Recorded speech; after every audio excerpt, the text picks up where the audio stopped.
What's going on, guys? Welcome in. It is Monday, and it is officially the first day of NFL free agency. Now, of course, these guys have not been able to put ink to paper or pen to paper, but the legal tampering period has officially begun, and we had a lot of things go down today. Super excited to, kind of break some of this stuff down. I likely will have Anthony joining me at some point, but for now, it's just going to be me solo with you guys. Feel free to pop in with questions that you have in the chat. As always, it is much appreciated. Taylor says go Phils. Yes, go Phils. Appreciate it, Taylor. I am a Phillies fan.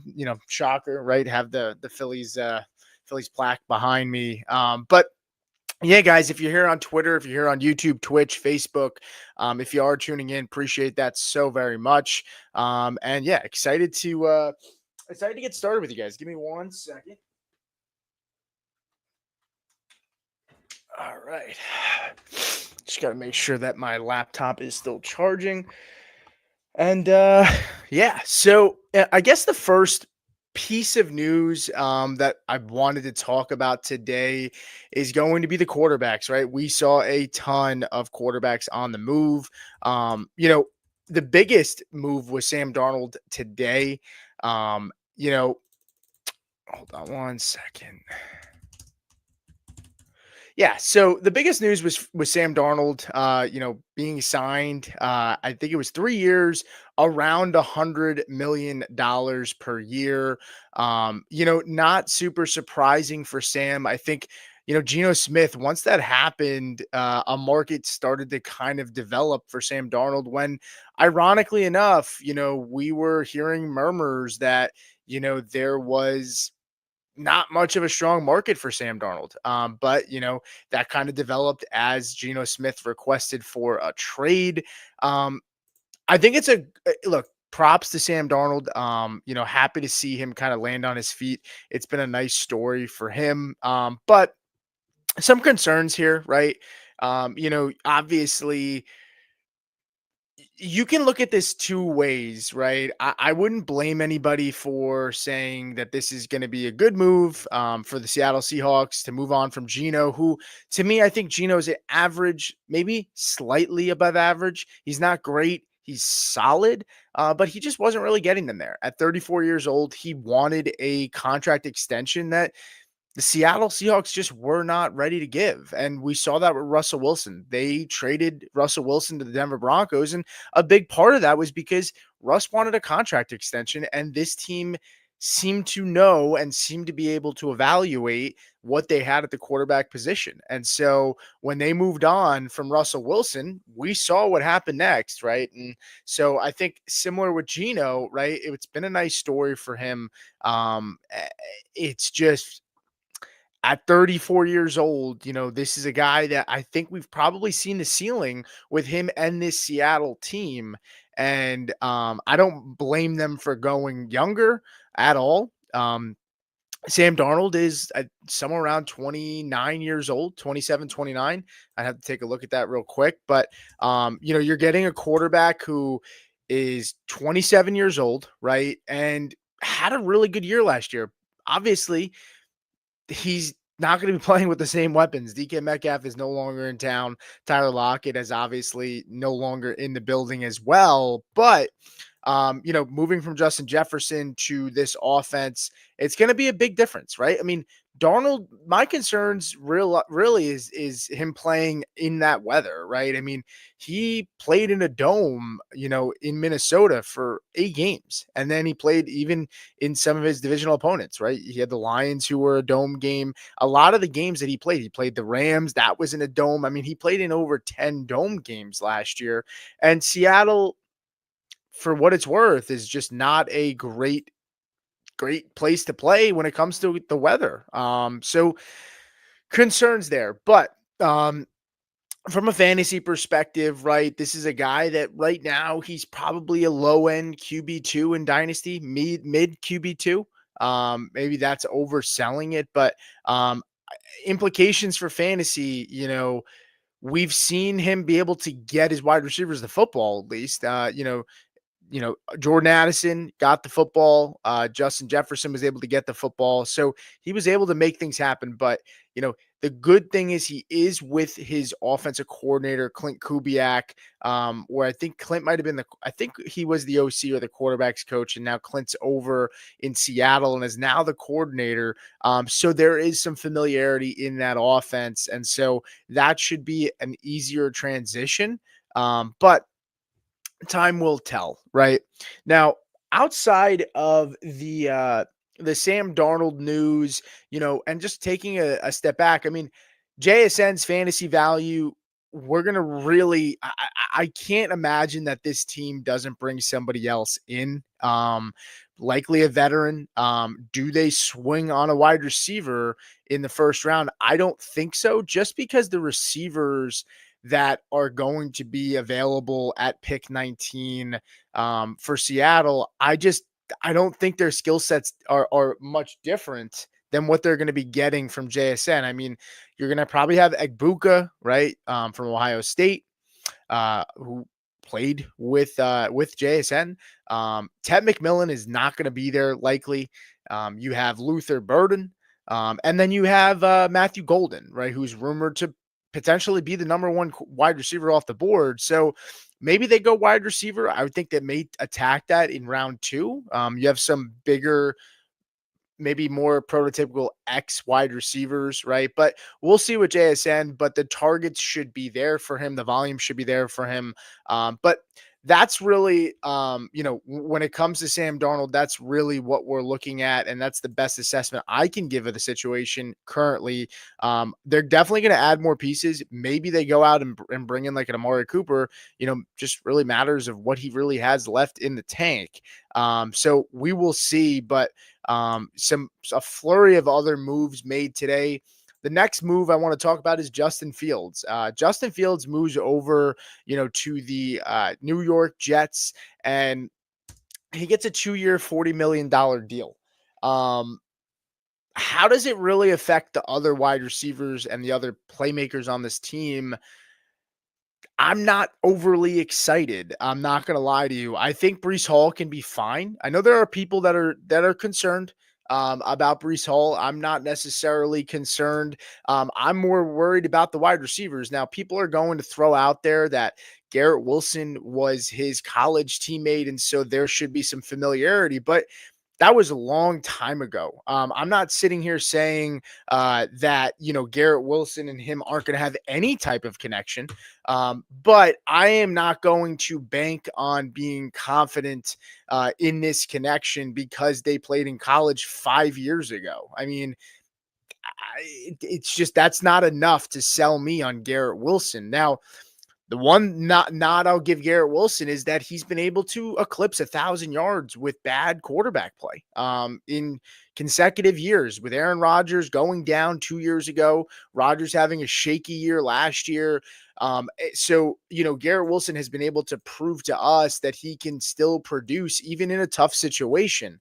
Now, you know, do the Jets bring in another guy at wide receiver? Maybe, probably at a lower tier, because Devontae Adams is now gone and over with the Rams now. But I just think realistically, I do have concerns for Garrett Wilson. Now, Breece Hall. I'm comfortable with Breece Hall. I know there are people out there that are going to throw out that Breece Hall is likely going to be, facing stacked boxes and all that. But when you added a Russian quarterback, it adds an element, especially if they're going to run read option. It adds an element where, teams have to worry and be concerned about, the legs of the quarterback. And so I think Breece Hall should be okay. I think overall this Jets offense, there, I mean, I don't expect this passing offense to be better. I think the rushing offense can be fine. And I do apologize. I'm obviously a one-man show right now, and so I am trying to make sure I'm documenting things on the back end, pulling up some stats for you guys as well, and doing a lot of this stuff on the fly. But when you look at Breece Hall and a friend Data Rama on X, good follow, was also kind of making me feel even more confident in my feelings on Brees Hall.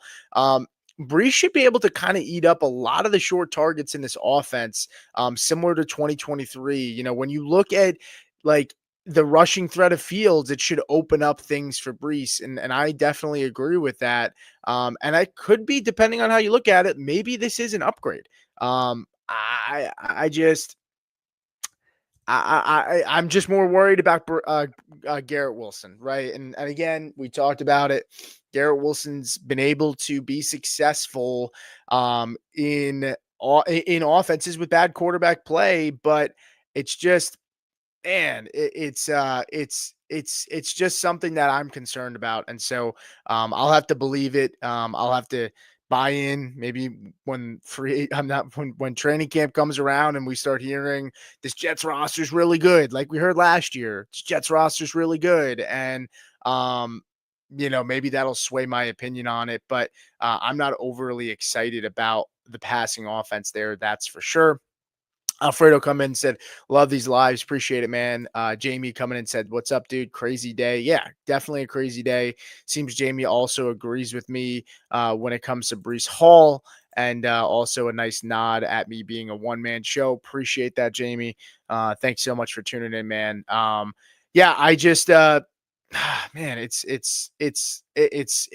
just, this has been a wild day, and it's been a fun day for free agency, especially for the legal tampering period. I thought we were going to kind of, I wasn't necessarily really surprised by the prices that we saw. I think mainly because a lot of teams are understanding that, you know these the salary cap went up a lot this year. I think they're expecting the salary cap to go up in years in the future, especially 2030, right? We're looking at a new TV deal. There's more things that the NFL are adding to bring in more and more revenue. And so I think teams are kind of just banking on the fact that the salary cap's going to continue to go up. But biggest signing of the day was Milton Williams, of the now New England Patriots. Milton Williams gets a 4-year, $104 million deal. That's a 26 AAV, and he gets 63 million guaranteed, 60% of his contract guaranteed.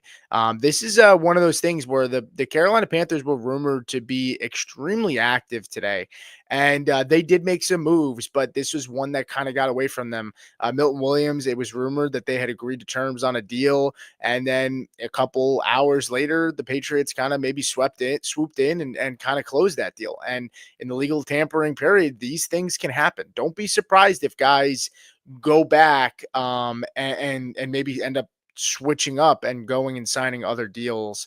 But another guy, Josh Palmer, finds his way to the Buffalo Bills on a 3-year, $36 million deal, 12 million per year, 18 million guaranteed.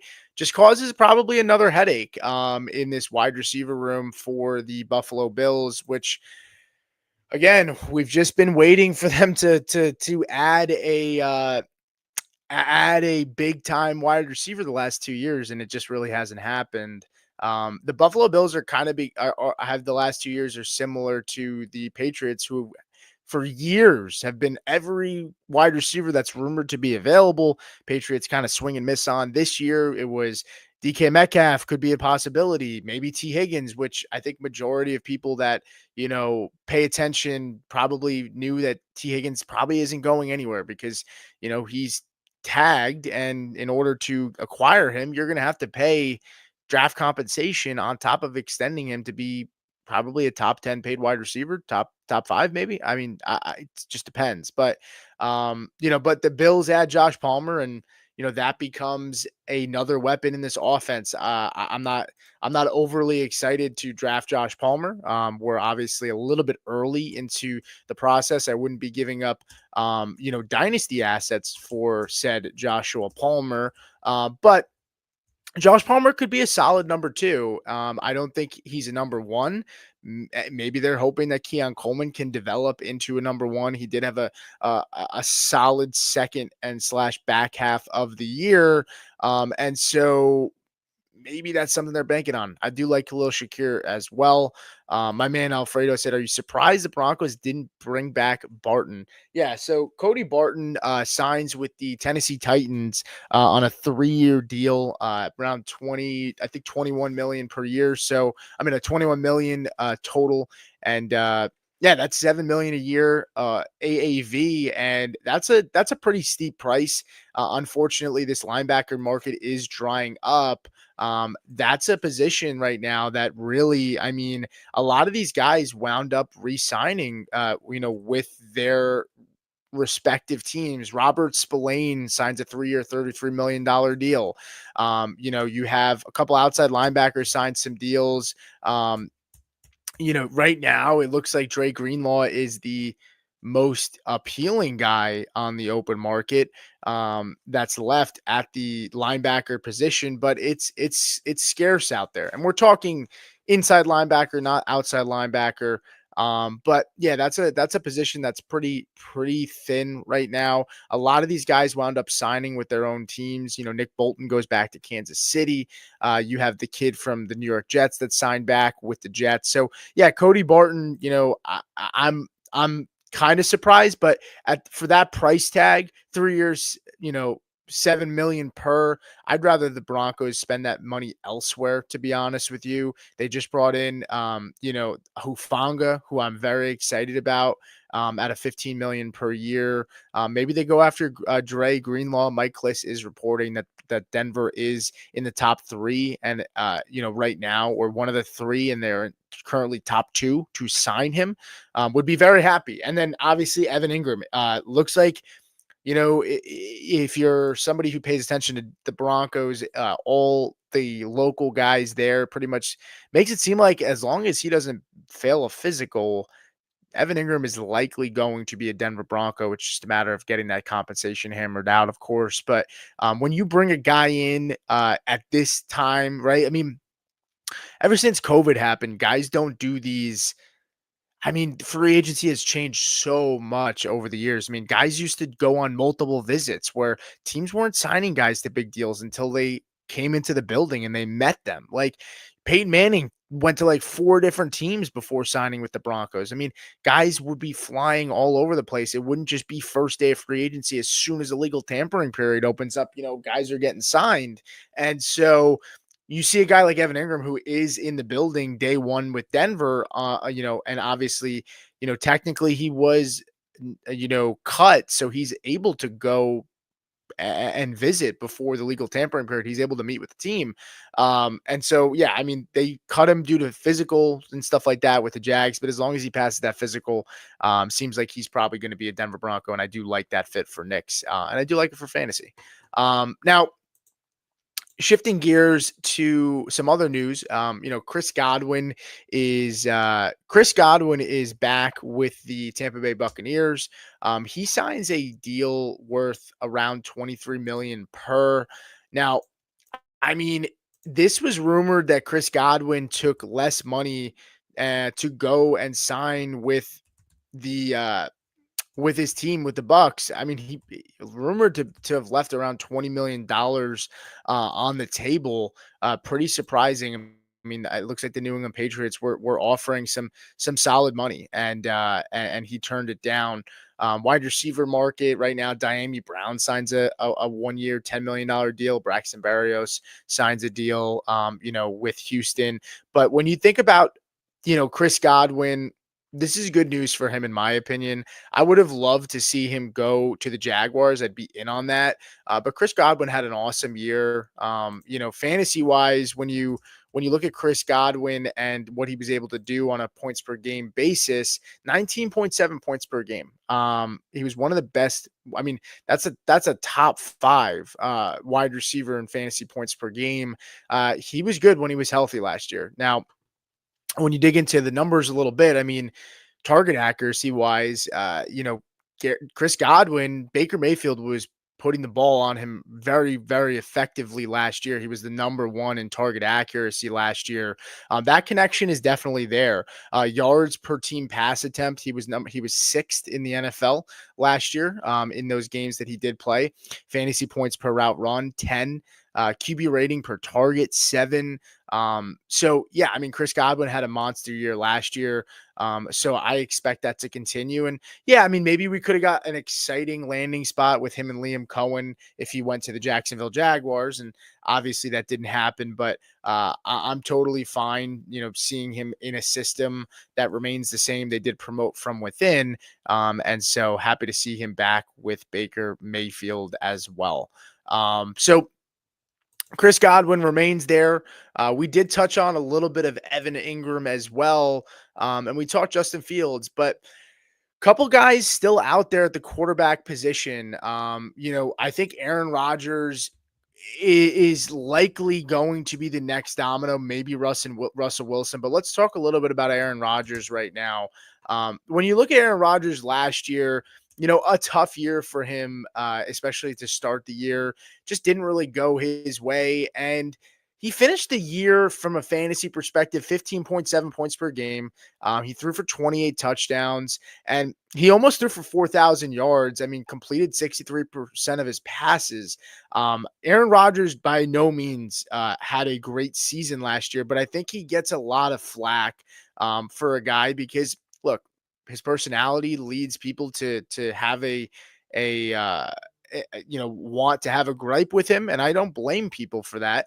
And so the fact that he wasn't, the knight in shining armor for the New York Jets, I think it kind of jaded people into evaluating his performance. And that team was an absolute disaster yet again. I mean, it's partially, yes, his fault. I mean, Aaron Rodgers likes to play GM, and his boys didn't really get it done.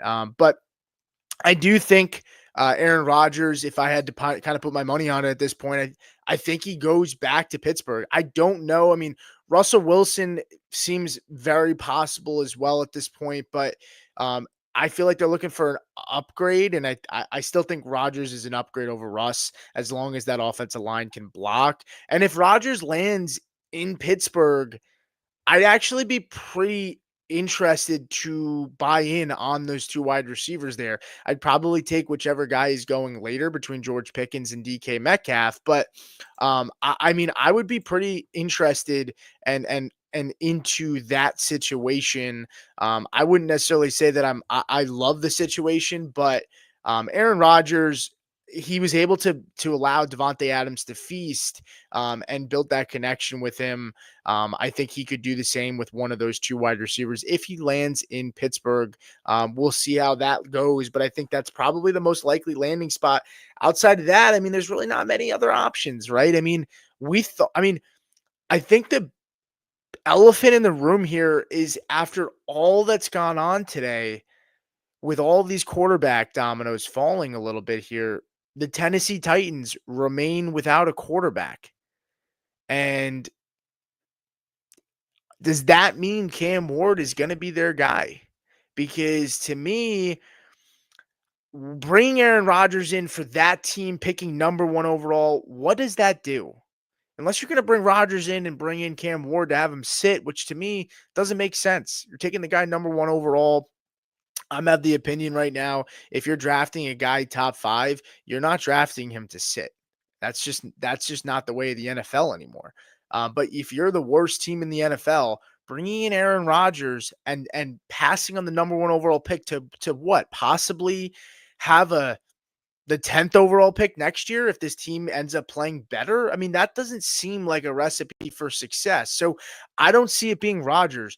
A guy I could see would be Kirk Cousins, right? I mean, because to me, I think Kirk Cousins has more left in the tank. I think he has more years behind him. I think he could sign with the Titans and maybe give them 3 years. But again, what is the end goal for a team that's really far away right now? So I gotta think that the plan for the Titans right now has to be probably to sign to draft Cam Ward. I mean, I don't really see any other options. I mean, you can laugh all you want. Zach Wilson, I believe I just saw the notification that he just signed somewhere. He goes to the Miami Dolphins.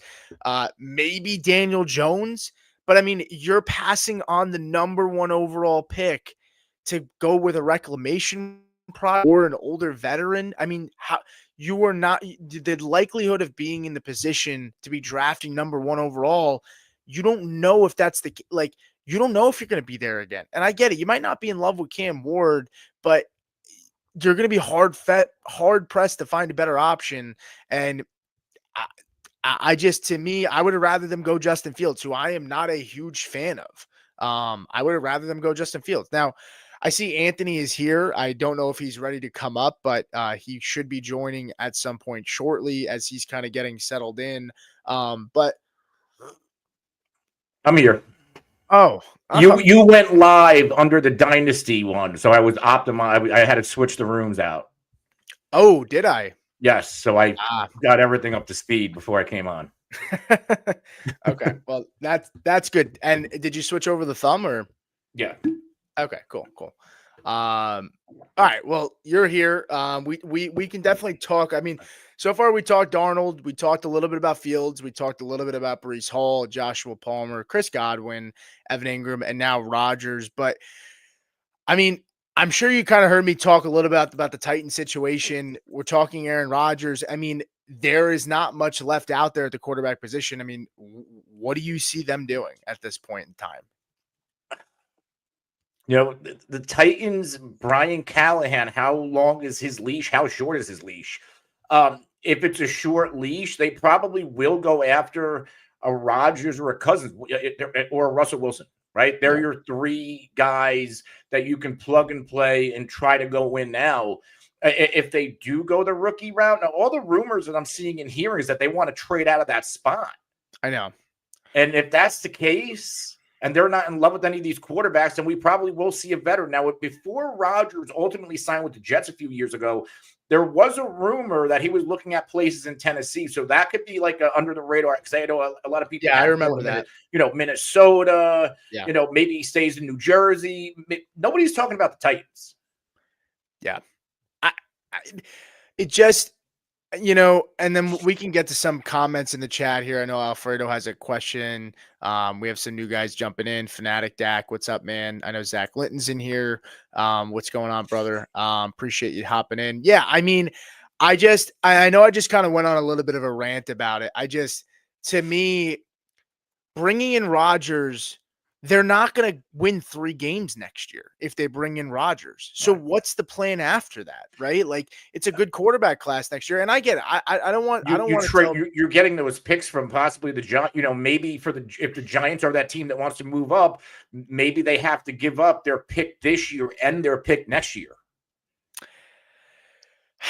Yeah, I get it. I mean, and that could be the ammo that they need to climb up, and maybe that is the route that they go. I don't know. I mean, you're banking on the quarterback class. It is going to be better next year. I think we can definitely say that.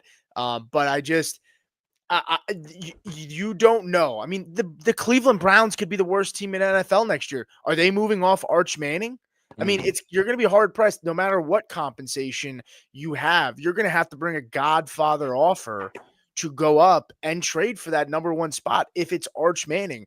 I mean, you talk about bloodlines in the NFL. This is a guy that's been groomed, and whether, I mean, Shedeur Sanders, for what it's worth, like, he is a top 10 pick because of his father and that last name. I'm not sitting here saying Shedeur Sanders can't be a good quarterback, but like, that name value holds value and holds weight. And so to me, like, you're hoping and banking that a team, I mean, a team is going to be desperate, likely at that number 1 spot too, to draft a quarterback, and in a good quarterback class next year. Why would they move off that pick? Yeah. It's getting, murky out there, with the incoming quarterbacks. I'm not in love with any of them.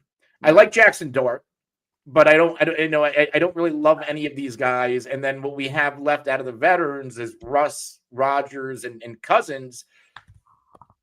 Some of these teams who missed out on that market, even Justin Fields. I'm not even the biggest Justin Fields guy, but I think that's the best the Jets probably could have done. Yes.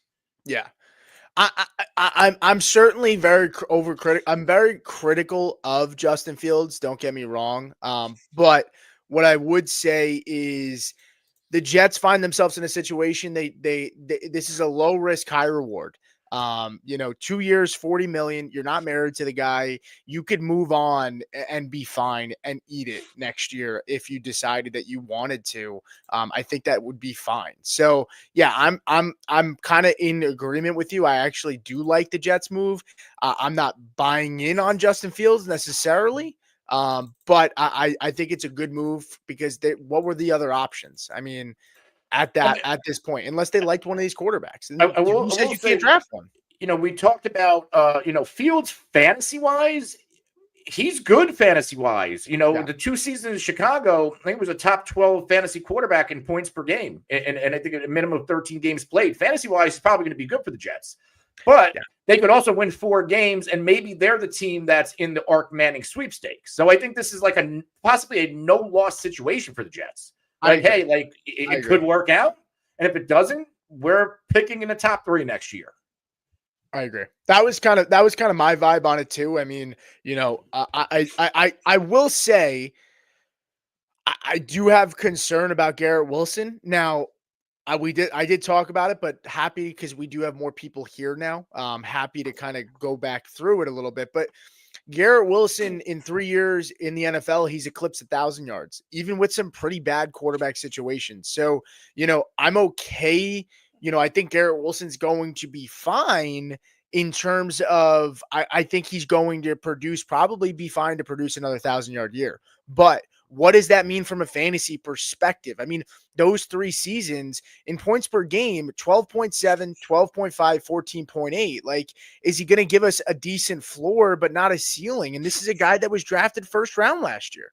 I mean, I know this is early, but I don't know if I would be able to touch him in the first 2 rounds in redraft this year. Maybe somewhere in the third, I'd be willing to bite the bullet and take a shot. Obviously, we're ahead of this, and there's a lot of things that are going to happen between now and then. But like, it could be the same old shit that we've dealt with Garrett Wilson before Rodgers was there with him, right? So I don't know. What are your thoughts?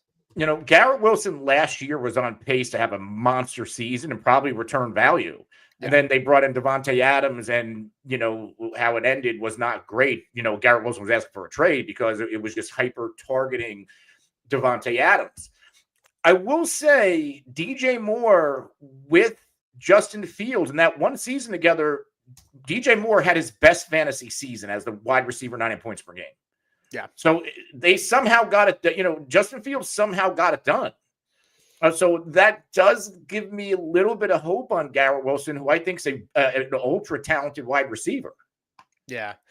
So what I would say is this, and I was reading this. This was from Datarama, who I cited earlier today or earlier on the show. But Garrett Wilson ran the second most go routes in the NFL last year, 159. Justin Fields last year, when targeting go routes, completed just 3 of 14 attempts, was good for 21.1%, which was the 3rd worst in the NFL, and registered a 42.9% catchable throw rate, which was 6th worst in the NFL. Now, don't get me wrong, that is a small sample size. He only threw 14 times downfield. We only completed 3 passes on that, though. Now, I talked before, I know these are college teammates, but that doesn't matter to me too much because we're 5 years removed. That connection, that's going to have to get rebuilt. They haven't played with each other for 5 years. Like, I'm not saying that they definitely can get on the same page because they've had a relationship, but that's not going to be something that is just going to be like, it's already there, in my opinion. Now, I could be wrong, but I think Fields has also, when looking at Fields, he's been able to return value in fantasy when he's played. He's not a great NFL quarterback, but he's been a good fantasy quarterback, and that we can definitely agree on. Now, other guy in the room here, Breece Hall. We talked about him, or I talked about him, but again, rehashing this since you're here. Breece Hall, I'm not really worried about Breece Hall. I'm actually more buying in on Breece Hall than I am Garrett Wilson because I think the checkdowns will be there, and I think the threat of a rushing quarterback should open up lanes for Breece Hall in this offense. And it sounds like you agree. Absolutely. I love Breece Hall with Justin Fields, the threat of the RPO, the fact that, like, look at these running quarterbacks. You got the Derrick Henrys of the world. I mean, Lamar Jackson, what he's done for Derrick Henry, we see this all over the place in the NFL. Even, I know I dig on Austin Eckler a lot, but I'm sure sharing a backfield with Jaden Daniels made Austin Eckler look pretty good. So I assume that Breece Hall with Justin Fields could really thrive. And you mentioned the passing game.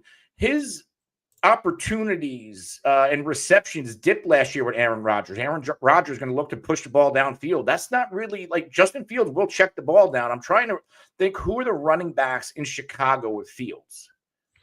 I don't think there were great Chicago. David Montgomery was there.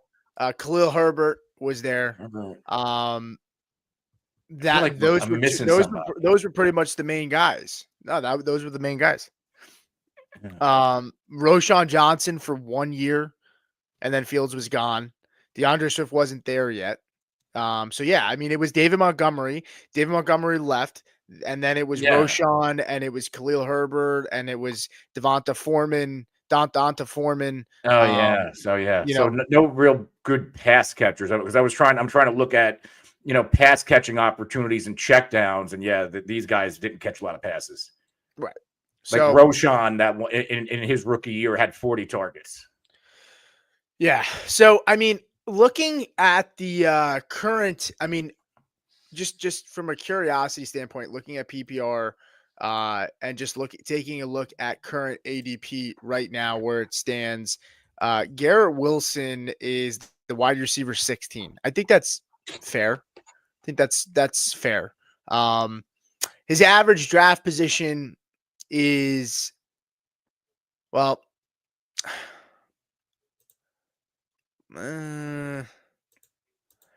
see, I see 3.3 at Underdog. Yeah, I was trying to see, but are you using 4 for 4, or I was trying to use Draft Sharks? Okay, I was gonna click that Draft Sharks and I didn't. So you're saying around the third round, third pick in the third round. Yeah, I mean, even that feels rich. I like it. I mean, what else is really going around him? I just have wide receivers up, but I can pull the rest. Like, guys going around him, 3.1 JSN with Darnold. How do we feel about that? And you got McLaurin, Garrett Wilson, DJ Moore, Marvin Harrison Jr., Mike Evans, Xavier Worthy, Devonta Smith. I think there's a case to be made for Garrett Wilson. I would be more in on DJ Moore. To be completely frank with you, I would much rather go ahead and take Jaden Daniels over. And this is where I'm kind of shifting to this where I know quarterbacks have always been one of those positions where you feel like you can kind of pass the buck and get a solid player rounds later, but a playmaker like Jaden Daniels, who you can get at the 4-2, right? And Garrett Wilson, who per FFPC, which is the high stakes, Wilson's going at the 3.8. Josh Allen, the pick before him, at the 3.7. Like, I would rather take a swing on a high upside quarterback who, outside of injuries, it seems like they're going to give you league winning weeks likely, where you're banking on Garrett Wilson, who I might rather go ahead and take a swing on, like a Marvin Harrison Jr. a round later and go take my quarterback with Josh Allen. Like, I think that would be something I'd rather do. But I mean, obviously we're early on this, and ironically, we talked about Davante Adams last night. Davante Adams 4.7 now. I don't know how adjusted that is, but I mean, people drafting, if he's going at the 4.7, people knew he was not coming back to the Jets, so that's got to be built in that people assumed he was going somewhere. Obviously, we didn't know it was the Rams, so I'd say I don't think he settles in. I mean, do you think he settles in really as a mid-4th round pick? I think no. He probably slides more mid-5th. I think we're going to value him in the 5th round. And I talked about this with Jim Coventry on the RotoWire show. Remember all these past few years, like when Puka and Cooper Kupp, like Puka's a 1st round, Kupp was going 2nd or 3rd round. I do think as the draft season goes on, people are going to say, oh, Davante Adams, we're going to see his ADP go into the 3rd round. Right or wrong, I won't draft him there, but I see a world where, I mean, look where Cooper Kupp was drafted last year.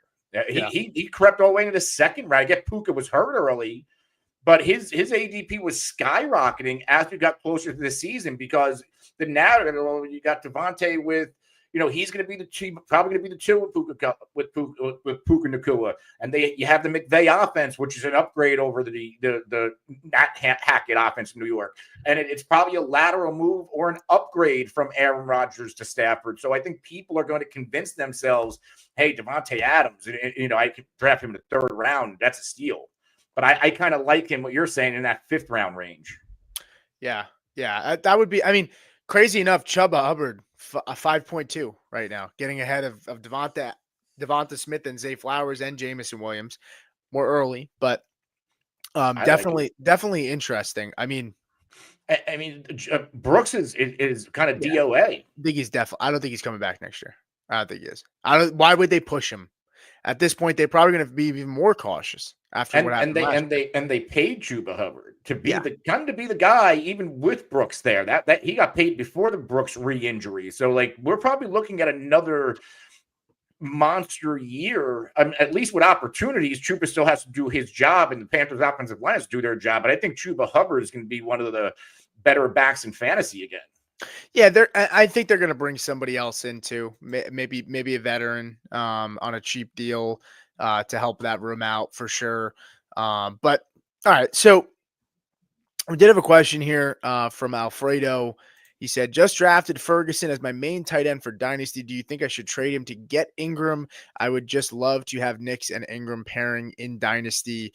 So I don't know if you're referring to Ferguson, Nix's tight end out of Oregon that was rumored that maybe Denver will draft him, or if you're talking about Jake Ferguson from the Cowboys, right? And I know that might sound strange to bring up the Oregon kid, but he is rumored that he played with Nix. I think Nix and him connected for almost 10 touchdowns in college. He's talking about the Dallas tight end. I would personally prefer, if Evan Ingram goes to Denver, I would prefer Ingram for the upside. Now he does have some health concerns. Ferguson did get banged up a lot last year too. But if Evan Ingram goes to Denver, that is exactly what Sean Payton is looking for at the tight end position. When you talk about a guy that can create mismatches, my biggest concern with Evan Ingram is the drops and the injuries. But that's a high upside play. And if you need upside at that position, I'm going Evan Ingram over Jake Ferguson. And you might even be able to get something else thrown in on top. It just really depends on where the manager values him. But what do you think? Ironically, you're a Cowboys fan. Ferguson's is your guy. Ingram will probably be my guy because I don't see him not leaving the building in Denver without a deal. But what are your thoughts? I'm probably holding on to Ferguson. That Dallas tight end position, whether it was Ferguson or when Ferguson was out, they had Schoonmaker. That's a high value position, and there's always going to be targets there with Dak Prescott. Even with Cooper Rush, there was always targets there for this tight end position. So I think it's more of a high floor play. I think they're both fine. But with Bo Nix and Evan Ingram, are they going to bring in more guys? I don't really know who else they can really bring in. This is a weak wide receiver market. There's not much left out there. Josh Palmer is gone. Godwin's gone. I don't think they're drafting wide receiver first round. I think they like their wide receivers. I think they take somebody maybe day 2. If there is no other significant wide receiver signing, then maybe Evan Ingram might be the number 2 pass catcher on this football team, and then I'm buying in. But maybe they bring. I don't know what's out there. I'll tell you, I can kick the tires on Diggs or Keenan Allen, Amari Cooper. There's some decent veterans out there. So I would like Amari Cooper if I was Denver. I know he didn't look great in Buffalo, but I also just think that was just a product. It just wasn't a connection midseason. Just didn't work out. Right, just happens. But in terms of the free agents that are available at the wide receiver position, a guy that I wouldn't mind is Elijah Moore. 24 years old. I think he's a talented player. I think he could be a guy Stephon Diggs is still out there. I don't think that Diggs is a guy that's No. coming to Denver. Brandon Cooks maybe makes a connection back with Sean Payton, who drafted him in New Orleans. Deontay Johnson's definitely out. I think Tyler Lockett is likely going to the Raiders, just buying into that. Maybe Keenan Allen. But this Broncos team, they need a guy that can beat man coverage, which Keenan Allen could be that guy, but they also need a yards after catch guy. They don't have that. They don't have a guy that can create yards after catch. Darius Slayton would be a guy that I'm really interested in. I think Darius Slayton could be a really good fit. But all in all, when you look at Evan Ingram in fantasy, 12th in points per game last year, dealt with some injuries. The year before that, 4th in points per game. Year before that, 7th in points per game. Talented player. I mean, he commanded 143 targets in 2023. So I mean, I definitely would be in on it. I understanding that there is risk. And I definitely can understand your point, Anthony. The tight end position is a very coveted role in that offense for Dallas. And I don't know if Dallas is going to bring in anybody else. I think I liked your call last night. I think Dallas might bring in Stephon Diggs. I think that's probably a decent fit there.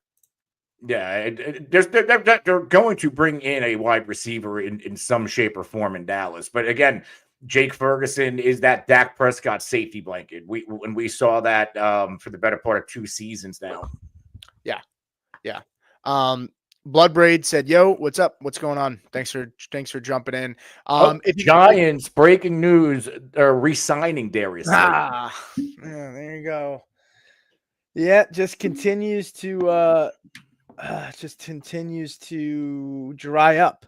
But all good. All good. So, I mean, this was a weird day, right? Not a lot of movement from the skill position standpoint. Running back market is non-existent right now. I think that's fair to say. Najee Harris might be the most coveted guy, and I haven't heard a peep about anywhere that's rumored that he's talking to. Elijah Mitchell and Samaje Perine are the 2 guys that have gone off the board. I know you happen to think Nick Chubb can be a contributor somewhere. I happen to think that I like J.K. Dobbins. I'd like him for Denver. I think J.K. Dobbins could be a solid fit in an offense that needs more of a gap scheme running back. But really the best running backs on the board right now are Najee Harris, J.K. Dobbins, Nick Chubb, A.J. Dillon, if you're still buying into that. Javonte Williams, who's 24, but I mean, if you're willing to take on that reclamation project, I think a sneaky guy is maybe Ty Johnson. I don't know about fantasy wise, but I think he could be a nice addition somewhere else. And then you mentioned Cam Akers last night.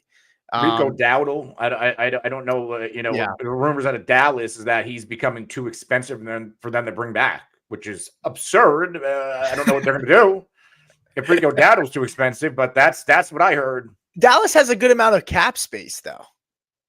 I'm pretty sure that after the restructures, I mean, maybe they're playing it smart and they're just not going to. They don't want to be in this position again, and they're trying. I mean, they got to figure out Micah Parsons too. Yeah, but they cleared up $56 million with Dak and CeeDee Lamb restructures. It's all not going to Micah Parsons. They're going to be active in free agency. It's usually not on day one, because day one is a lot of guys getting overpaid. And I think the reason why we're not seeing any running back movement, because this running back class with the names you mentioned is pretty good. So why overpay? And I think there's going to be some of these veterans who thought, oh, I might get a payday. They're not going to get a payday. They're going to take what they can get. Yeah. It's actually a perfect year, because last year we had an awesome free agency running back class and a very bad draft class. It's kind of flipped this year, where this is a putrid class in free agency and a great class in the draft. So, I'm looking here. Dallas at $48 million in terms of their cap space. Now, New England, it says 122. That's clearly not updated. That's going to have to get changed, because they made a flurry of moves and they're probably still waiting. At least Spot Track is to kind of wait to see what exactly those deals shook out at for what the cap hit will be this year. But outside of that, I mean, fantasy wise, I mean, there's not a ton to chat about. I mean, is there anybody specific? I mean, that you want to talk about? I mean, outside of that, we could talk NFL guys, but really not much movement fantasy wise outside the guys that we've talked about. No, I mean the biggest fantasy guys happened before yesterday, right? With Debo Samuel and Devontae and Aaron Jones. I mean, I think like somebody like Najee, like I can see Dallas. I mean, pursuing Najee Harris or Nick Chubb. Yeah. But it just remains to be seen. Like, are they actually going to pull the trigger, and who's the first running back? I think once we see one of these bigger name running backs sign and see what that market is, then we'll see the other ones get scooped up. Yeah. Yeah. I mean, from the biggest moves, I guess, today, in free agency, Dan Moore, tackle, signs with the Tennessee Titans, $82 million on 4-year deal. Sam Darnold, obviously 3 years, $100 million. Milton Williams, 4 years, $104 million with the Pats. Josh Sweat lands in Arizona, 4 years, $76 million. A lot of defensive guys signed today. A lot of corners off the board. You had Carlton Davis go to New England. I think it's pretty safe to say the two biggest winners of the day. I mean, New England's got to be one of them. And Chicago. And Chicago. Yeah, I mean, I don't love looking at the teams that spend the most and saying that they are the winners, but when you look at what Chicago has done, it's not even just about what Chicago has done today, it's what they've did days prior. I mean, Joe Tooney, that trade, awesome move there. They brought in somebody else via trade as well. Jonah Williams. I think it was Jonah Williams, one of the Rams tackles. Jonah Jackson from the Rams. The center today, who was the best center on the market. And then Grady Jackson, 10-year veteran, interior lineman, defensive lineman. Yeah, Grady Jarrett. Grady Jarrett. And then Deo, I'm going to butcher his last name. But I think that they really bolstered that line, which Caleb Williams sacked 68 times, third most in league history for a quarterback to be sacked. They needed to go do this. Yeah. Yeah, I mean, and that's I would definitely say they are probably the biggest winners. Now, I like what New England has done. I mean, they brought in Harold Landry, Milton Williams. I really liked Carlton Davis. I mean, they're just absolutely just attacking that defensive side of the ball. I do worry about New England though, in terms of, I mean, that offensive line is still pretty shit. They did bring in Morgan Moses, who I happen to like, on a 3-year deal, $24 million. I think that's a solid price.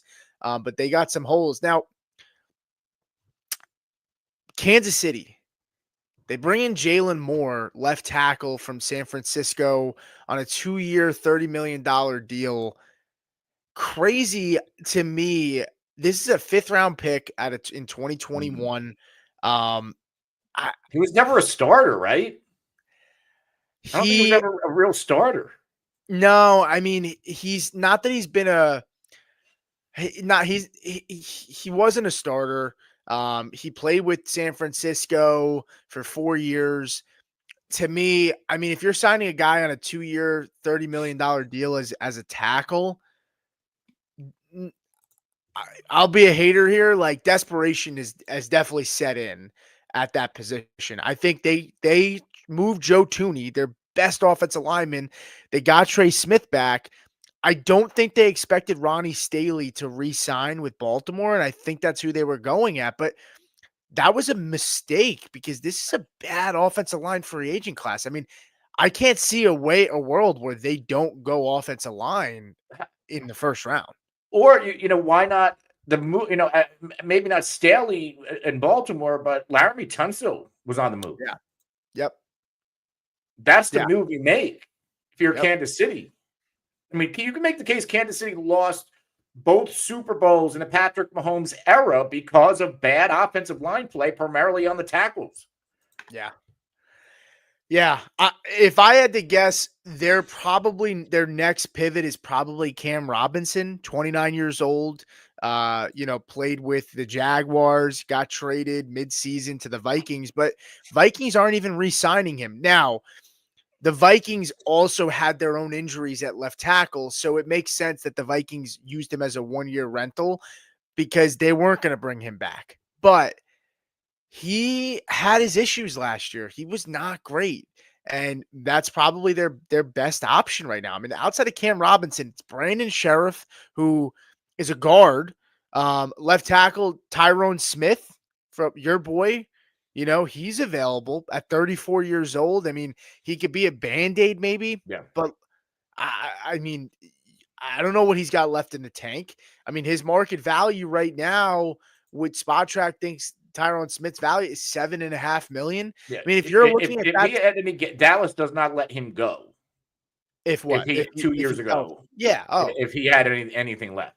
Well, and if he wasn't really healthy, then he had the PED thing, and I mean, if the best tackle, second best tackle is valued at $7.5 million, that just tells you enough to know a position that's wildly overpaid because of how valuable it is.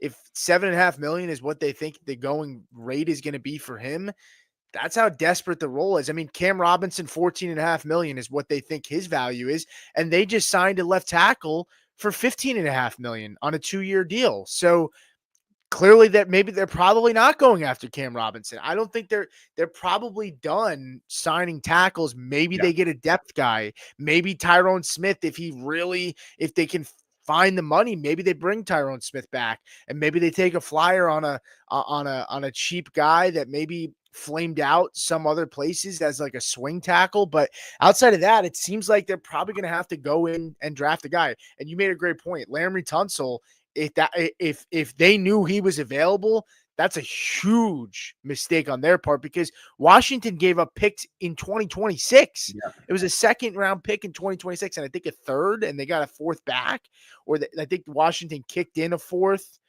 It was a 3rd and 7 and 25, and then a 2nd and 4th and 26. And Laremy Tunsil is still one of the best left tackles in the NFL. Yeah. Which, to me, I don't even understand the move. I don't know why I was going to say I don't know why Houston let him go. I super confused there. Kevin said, "Miss you, dudes." Yeah, appreciate it, Kevin. Thanks for hopping in, man. If you guys are here, it is the off season. This is more of a slower time for us, so likes mean a lot. If you guys can hit us with a thumbs up, that's extremely appreciated. It just helps us grow and get pushed out more. But thanks for popping in, Kevin. Yeah, I mean, talk about a team that CJ Stroud. I mean, I worry about CJ Stroud.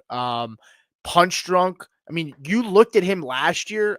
Part of why he was so bad is that was a guy that didn't trust his offensive line and a guy that took too many hits. I don't know why they would be moving him. Maybe they like this offensive line class and they're going to hit that hard.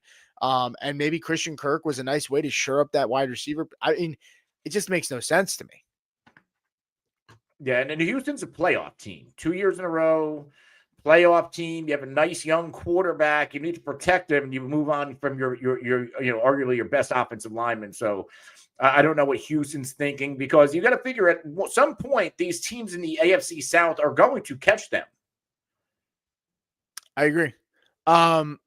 So the only news that just came out is Matt Collins is signing with the Patriots. I said earlier, but the Patriots and the Bills are very similar.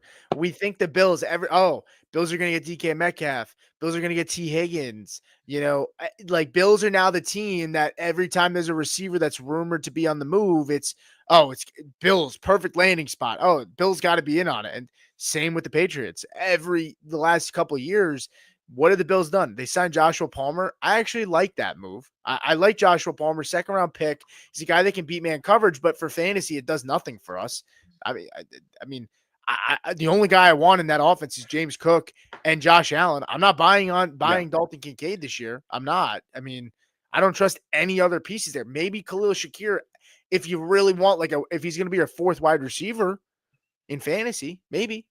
And it's almost like they run a pass catcher by committee. Yeah. Where they don't really have that true alpha, or I don't think they have anything close to it. Yeah. But again, I get it. I know I sound like a hater with Josh Allen. This Buffalo team last year, I think they had a top 3, maybe the top offense in the NFL with what they had. but you're going to the playoffs. Like, you still lost to Kansas City. Yeah. Can you make a case that if they had a better wide receiver, or if they pursued a wide receiver last offseason, instead of getting desperate and going for Amari Cooper at the trade deadline, like, is it a mistake? Like, are they missing that big time wide receiver? I get they had Diggs, but still, like, I think I would rather have had Diggs last year still going into Kansas City, or when Kansas City came to Buffalo. I don't know. Maybe I'm crazy. No, I think Diggs. I think like the Diggs hate went very far. Diggs was very good in fantasy when he was healthy last year with the Texans. I think Diggs had more in the tank than people wanted to believe, because he had such a bad back half of the year and people were burned by him when it mattered the most in fantasy football. And so a lot of times I think that jaded people into thinking that he didn't have anything left. But yeah, I mean, the elephant in the room is Keon Coleman, right? We forget this guy was practically a first round pick. He went like first or second pick in the second round, but maybe they're buying in on that. Yeah. If let's say Buffalo beats Kansas City and they face Philadelphia, is Philadelphia still Super Bowl champions? Probably. Yeah. They just have too much on, because Philly, they have the defense and they have a bunch of dudes on. It's not just Saquon and Jalen Hurts, because when you look at Buffalo, it's Allen, Cook, then a bunch of pass catchers. Like, you got AJ Brown's an All-Pro. Devonta Smith is a Heisman Trophy winner. Dallas Goedert, I would say at this point, I like Dalton Kincaid a lot. I'd rather have Dallas Goedert over Dalton Kincaid. Yeah. So it's I think you need dudes, even if they don't. Like, AJ Brown had a bad year, but when they needed him at times, he showed up. He's an elite player. And he was banged up. He had the knee, but Dallas Goedert is likely on the move. Rumored that they're looking for a 4th round pick. When a team says that, they're probably going to get a 5th back, maybe a 5th, and then maybe have to kick in maybe a 5th and a 7th or something like. But I think I don't know. I mean, is there a play? I mean, I would have liked to see Dallas. I mean, I like to see any tight end in Denver that's somewhat fucking has a pulse. But I mean, I don't know. Goddard, if he does go, like, what do you think? I mean, Chargers. Yeah. I mean, I like Disley. I like Stone Smart, but like, if you have an opportunity to get somebody like Dallas Goedert, you got to remember Dallas Goedert. If you look at his fantasy numbers, he's had some nice fantasy years. He's never had volume. Imagine going to an offense where you can make a case that he would get volume. Yeah, with the Chargers, I think that would be. I would be all in if he went to a place with Justin Herbert, and they don't really have they have Ladd, but they don't really have like a scary wide receiver room. Like, Dallas Goedert might be number 2 in targets there, and he was always efficient. I always say, like, if Dallas Goedert was in the Kelsey role, I think Dallas Goedert is a top 3 fantasy tight end.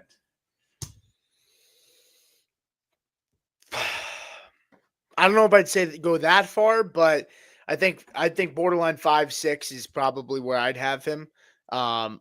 We have to see what happens with Mark Andrews. I mean, there was conversations that Mark Andrews wasn't going to even be in Baltimore anymore, too. No. Yeah, no, there was. I mean, they have Likely, so I can see it. Yeah, I think it would be a huge mistake, because Likely's more of a move tight end. Mark Andrews is a great blocker. Likely can block, but having that 2-headed monster is a very nice thing to have. And I think it's one of those, you don't know what you have until it's gone kind of thing. And I think that would be a mistake. But I mean, really not much left to go over today. Hopefully we get some more movement on the skill position side of the ball, free agents wise. But I think that's really going to do it for us, guys. Anthony, do you have anything else? Yeah, this is only day 1 of the tampering period. So things are going to start cooking. Yeah. So, by the way, if you're not subscribed already and you are watching, thank you so much. Go ahead and hit that subscribe button. If you're here on Twitter, go ahead and come over to our YouTube channel as well. We're the Fantasy Football Faceoff. Yeah, we will see you guys. I mean, I think, are we going to go live tomorrow or? Probably. Yeah. So we'll be here tomorrow. But if you're bored and you want some more content, we just dropped a bunch of Dynasty videos as well. Go check those out. But appreciate you guys watching, and we'll see you guys next time.